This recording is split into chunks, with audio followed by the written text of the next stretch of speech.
Hi there, my name is Marley and welcome to my booktube channel.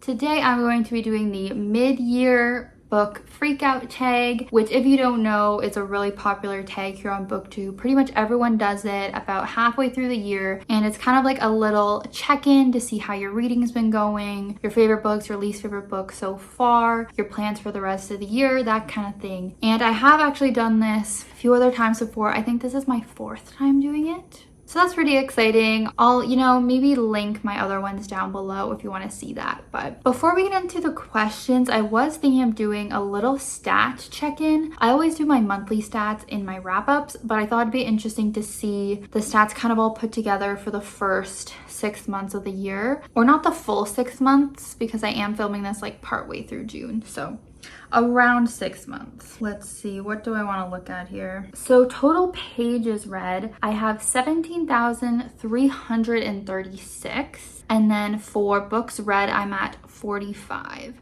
which if you don't know, my goal for the year was 100 books. So the fact that I'm at 45, I am behind. I am technically behind. So this is the first time I've been behind, I think, in the last few years. Okay, then let's do format. So I'm actually doing really great on my goal of mostly reading physical books because I've read 31 physical books and only 14 ebooks. So that's really great. Own voices maybe is not the best. I'm at 17% own voices. For audience, I have mostly read YA. 25 books have been YA, 18 have been adult, and then 1 children's and 1 middle grade. For genres, let's see here. I've actually read a lot of fantasy, 37% fantasy, 28% thriller, we got 15% romance, then we have contemporary, mystery, and historical. Then we can look at my rating. So I've mostly had 4-star ratings, which is pretty typical for me. Quite a few 3.5 stars, then 4.5 and 5 stars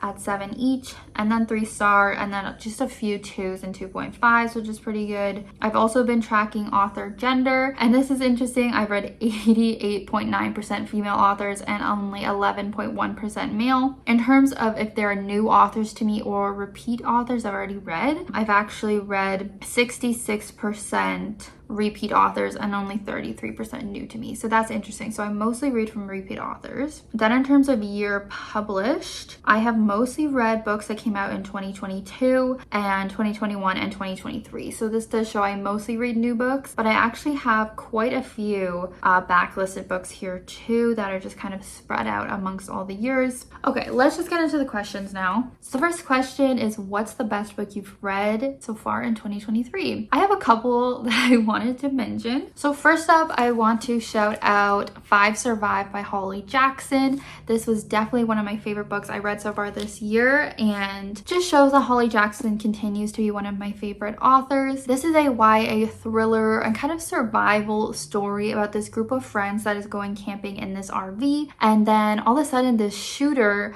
starts kind of shooting at them and taking them hostage, claims that someone on the RV has a secret that they need to know. So our main characters are trying to figure out what is the secret that this guy wants from them, and of course all of the characters on the RV are keeping some secrets. So they have 24 hours or whatever it is to either, give up their secrets or try to escape. And it's really fast paced. There's a lot of craziness.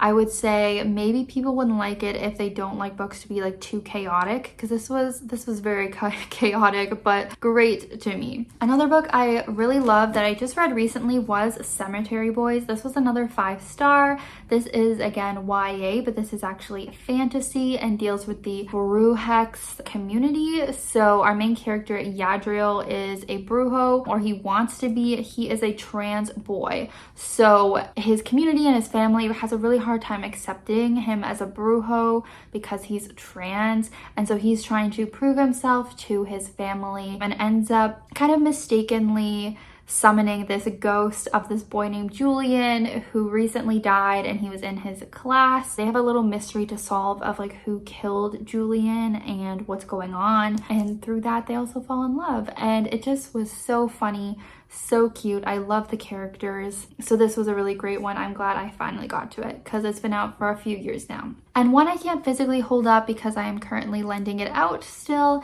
is Carrie Soto is Back by Taylor Jenkins Reid. This was amazing, just like all of her books have been. This is about the legendary Carrie Soto, who is a female tennis player that was iconic. She broke so many records, but she has retired. But now when she sees this young up and coming tennis player might take over her record of however many wins she's gotten, she decides to start training again, get back out there, start playing so she can defend her title and her record. Okay, next question is what's the best sequel you've read so far in 2023? And I had, again, a couple I wanted to say. First of all, we have The Box in the Woods by Maureen Johnson. This was another 5-star for me. If you don't know, it was the 4th book in the Truly Devious series and the first book that actually went off and focused on a different mystery. The first 3 were about Stevie, our little teenage detective, focusing on this specific mystery at her school. In this one, she goes to a camp for the summer and her friends come with her, of course, and she has to figure out this mystery that happened at the camp years ago. And this really took some wild turns. Again, the characters are great. It's so funny. And yeah, the twist was just very unexpected for me. So these are just really, really fun thriller mystery books. This year, I also binged the entire Cruel Prince series, or The Folk of the Air, I think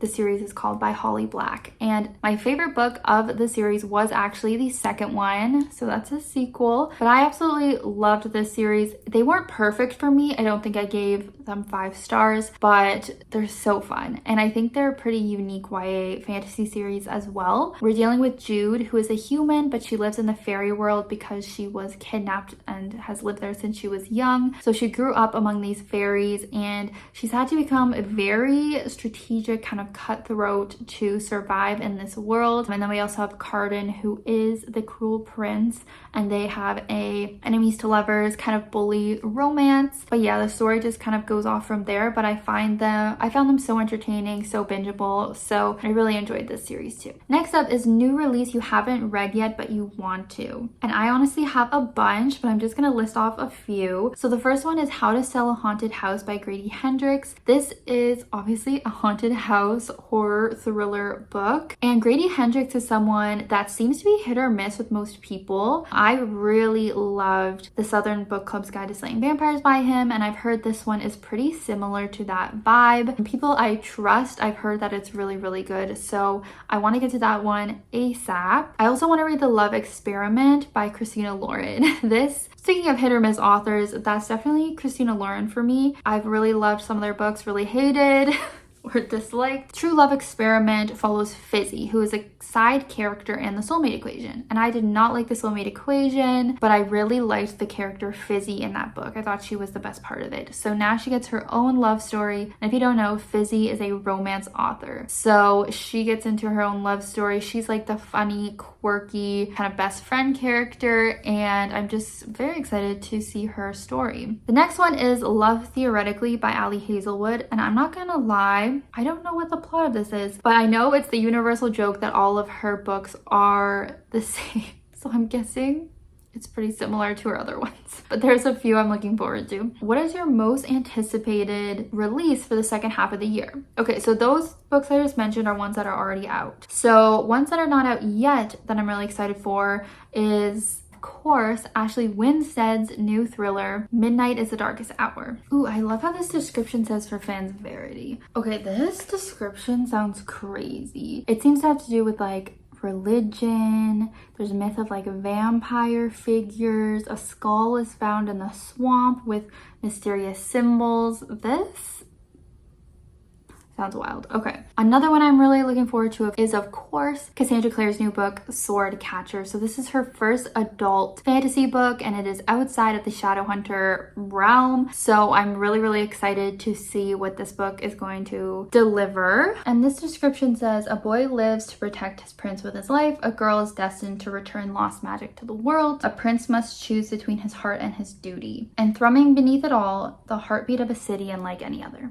And then, of course, like everyone else, I'm really excited for the 5th Heartstopper book. Next up, we have what has been your biggest disappointment. I have a couple I'm just going to quickly run through here. First of all, we have The Maid by Nita Prose. I went on a little bit of a rant for this one in one of my recent wrap-ups. I think it was my May wrap-up. This is like a cozy mystery book, but there was just something that really didn't sit well with me with the main character. And you can find out more about that in my wrap-up, but I also didn't think the mystery elements were very good. The twist at the end I didn't like. I didn't think it made sense for the character. I think I gave it like 2 stars. So was very disappointed considering this was like a very hyped up book when it came out. And it's getting a sequel and everything. And I just really was disappointed with it. Wouldn't recommend it.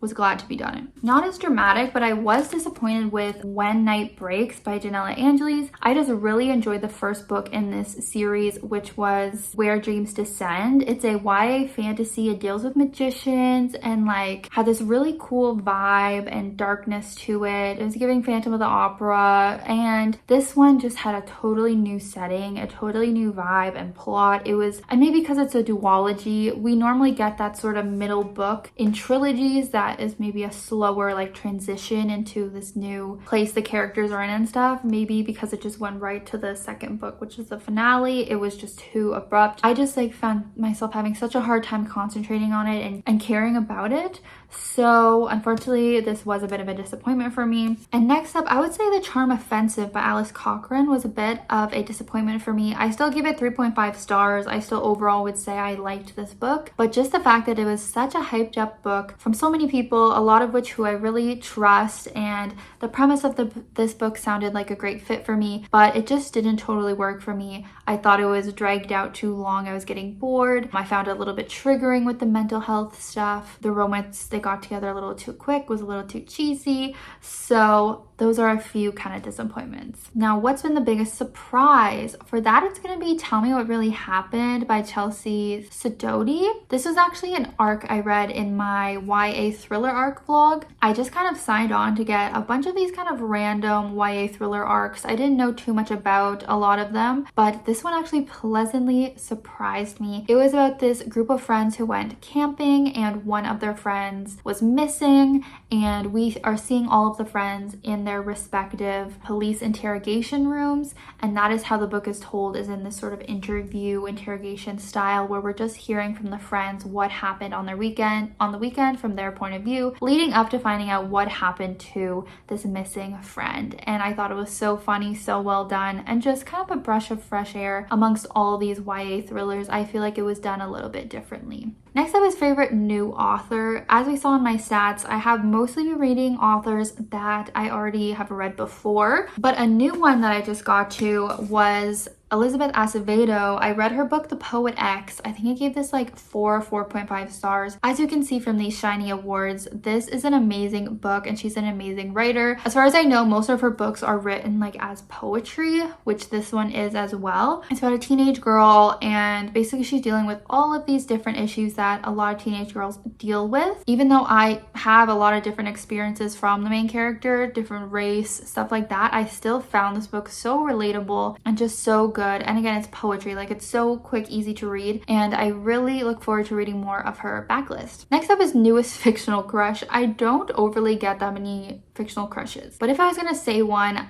the guy in Carrie Soto, Bo, I think his name was, like Carrie Soto's love interest, I feel like he was a really crushable, lovable guy. So I guess I would say him. And I mean, I read a lot of YA books this year, and it's kind of inappropriate for me to say like any of those characters are crush worthy, but if I have to, I would probably say Carden from the Cruel Prince series. I did really like his character. I felt like we didn't get enough of him, but what we got, I liked. Next up is newest favorite character. I'm gonna pick this back up and say Jude and Carden from this series. I really liked them, but we've already talked about that enough, but I just thought they were such unique characters for a YA fantasy series, especially their dynamic, and especially Jude. She was very morally gray, which you don't see a lot of in like YA protagonists. Going back to Carrie Soto, I think the main character Carrie Soto is also great. She's another character that's like not necessarily morally gray, but it's like She's a little rough around the edges, but you just grow to love her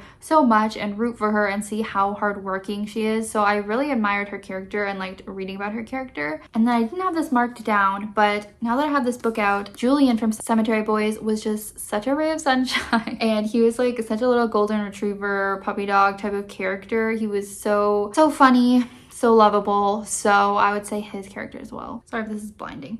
Okay, a book that made you cry. I could think of two for this one. First of all, we have One True Loves by Miss Taylor Jenkins Reid. This is one of her more backlisted books. It's been adapted to a film. Don't watch that. Do not watch that under any circumstances. But this book definitely had me crying. I was in my feels so much reading this book. She manipulated my emotions so hard. If you don't know, it's about a woman who gets married relatively young to this guy. He ends up getting in a helicopter crash and is presumed dead. She eventually moves on with someone else and then finds out that her husband actually is still alive. He survived on some island or whatever, and he's back. And now she's dealing with the fact that she's already engaged to someone new, and now her husband has come back. And it's such a tough decision. It's so emotional. I feel like it's so real. So great, so great. I also just recently finished this book and I think it made me cry. It made me tear up quite a bit, and that was Razorblade Tears by S.A. Cosby. This is an action thriller, super violent, but it will really tug at your heartstrings. We're following these two men, like older men,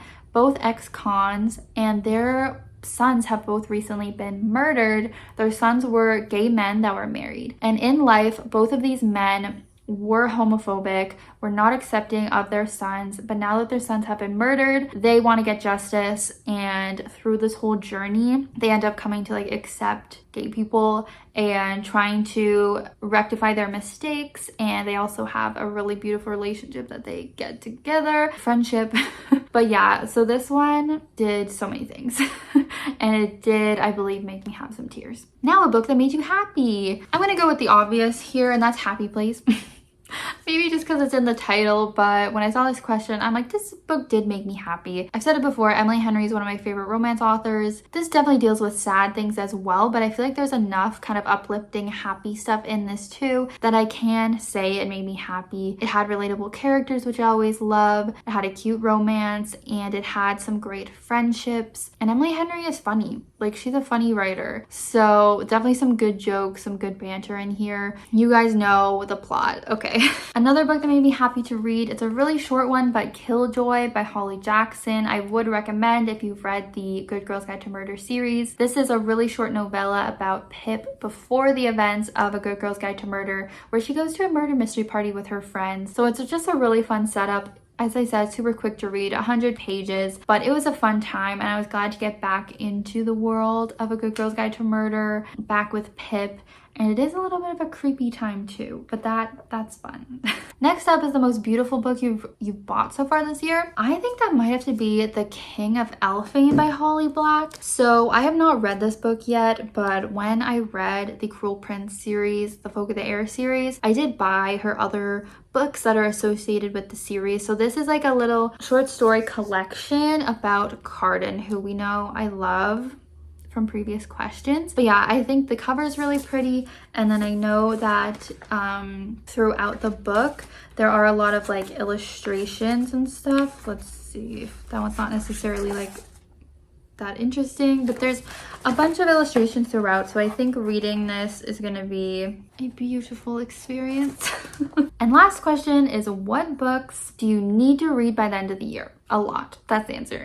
First up, let's show this one I just had. I mean, it's super quick. I may as well read this year and kind of finish off the Cruel Prince series. And then I just went and pulled some more books off my physical TBR that I want to get to. I'll just quickly go through. So Rule of Wolves by Leigh Bardugo. This is the most recent book in the Grishaverse. Hopefully the last, honestly. But it came out a while ago and I had to wait a long time for it to come out in paperback. So now that it's finally out, I need to get to it, but it's pretty big. And I'm kind of over the Grishaverse now, but gotta finish it off. Then we have, speaking of Leigh Bardugo, Ninth House. This is her other series away from the Grishaverse. It is a dark academia book and kind of fantasy. So I actually do have plans to read this probably in October during that spooky season. But yeah, I would like to catch up on her books. I would like to read Silver in the Bone by Alexandra Bracken. I went out of my way to buy this, you know, new release hardcover, so I would like to get to it. Alexandra Bracken writes a lot of YA fantasy that I have enjoyed, and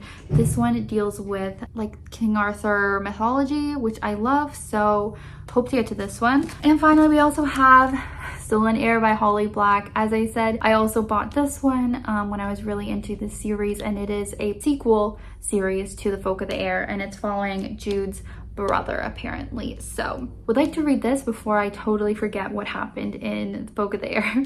Alrighty, hopefully this wasn't too long, but here's a little look at my reading so far and my reading plans. Let me know your answer to any of these questions, maybe what your favorite book has been and the book you're most excited to read this year, or let me know if you have any comments about any of my answers. Thank you so much for watching. Be sure to subscribe if you have not already, and hope you have a great rest of your day and great rest of your year. See you in my next video, hopefully. Bye.